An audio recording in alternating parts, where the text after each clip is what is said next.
I don't believe for 2 seconds Obama wasn't aware of this, or some aspect of it. In fact, I'm going to prove it to you. I'm going to prove it to you. Let's see. Let us get, just a reminder, May 13th, Obama, he's asked a question by the Associated Press reporter. And let's hear what he said. Mr. Producer, cut one. Go. When did you first learn that the IRS was targeting conservative political groups? Do you feel that the IRS has betrayed the public's trust, and what do you think the repercussions for these actions should be? I first learned about it from the same news reports that I think most people learned about this. I think it was on Friday. Stop. You're a liar. There were news reports in which Tea Party activists and groups asserted, that the Internal Revenue Service was targeting them late February and March of 2012. So you're aware of news reports a few weeks ago, but you're not aware of news reports before your election, where some of your biggest opponents are being targeted by the IRS, despite the fact it's in the media. It was in places like the Washington Examiner, CNSnews.com, FoxNews.com. This is a quick check. It wasn't a secret. I knew about it. I learned about it. That's why Landmark Legal Foundation, among other reasons, because we had additional information, were the first to demand that the Inspector General at the Treasury Department investigate this and send our complaint over there. If I knew about it, Obama knew about it. Obama's campaign had to know about it. It is a flat-out lie that he first learned about the targeting of conservative and Tea Party groups on that Friday a few weeks ago when it became public. It had been public long before that. I want you to listen again to the question. They're not asking him about the IG report. She says, when did you learn the IRS was targeting conservative groups? Cut one, go. When did you first learn that the IRS was targeting conservative political groups? Do you feel that the IRS has betrayed the public's trust, and what do you think the repercussions for these actions should be? I first learned about it from the same news reports that I think most people learned about this. I think it was on Friday. Stop. Flat out, bold-faced lie. Absolute lie.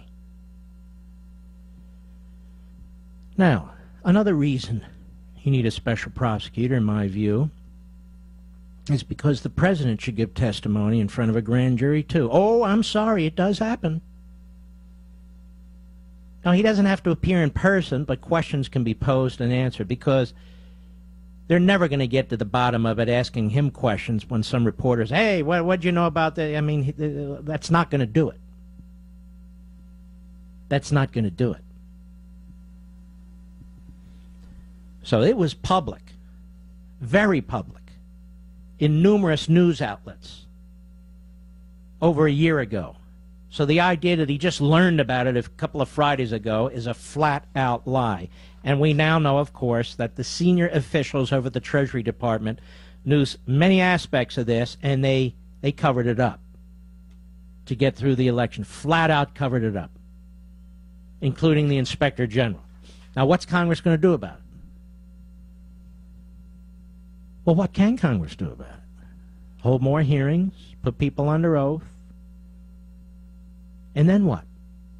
Let's say they catch people lying under oath, perjury, or people won't testify who've already waived their Fifth Amendment rights, like Lerner. What are they going to do? Who are they going to refer the cases to? Holder? Of course not. So how do they expect to get to the bottom of this? And it's also interesting, over on the Senate side, we have the diabolical Carl Levin, the dinosaur leftist radical from Michigan, who puts his spectacles on the end of his nose as if that shows that he's scholarly. To me, it shows he's stupid because the spectacles are on the end of his nose. But that said, Carl Levin prodded many investigations into conservative or Republican organizations he didn't like. He demanded he and that idiot Franken, among others, demanded in letters to the IRS that they audit these groups, that they investigate these groups like good little fascists. Not because they had any evidence of wrongdoing, like we see over at the National Education Association many, many years ago, where it appeared that they were commingling dues and time. No, they didn't have any of that. They just wanted to put their opposition out of business or punish them before the election and slow them down. Yes, there was a suppressing of the vote in this country, ladies and gentlemen, before the presidential election. It had nothing to do with voter ID laws, because guess what? More minorities turned out than ever before to vote. No. It had nothing to do with state voter ID laws, and everything to do with an orchestrated effort at the Treasury Department through the IRS to intimidate conservatives and Tea Party groups. And the idea that the president and his campaign didn't know about it is simply unacceptable. And then the left says, can you prove it? While they're blocking all avenues to investigating, hey, can you prove it? How about we get a special prosecutor? No, we can't do that. Why not?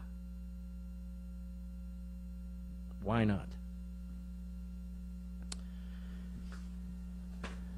Yes, this needs to be resolved. Justice needs to prevail.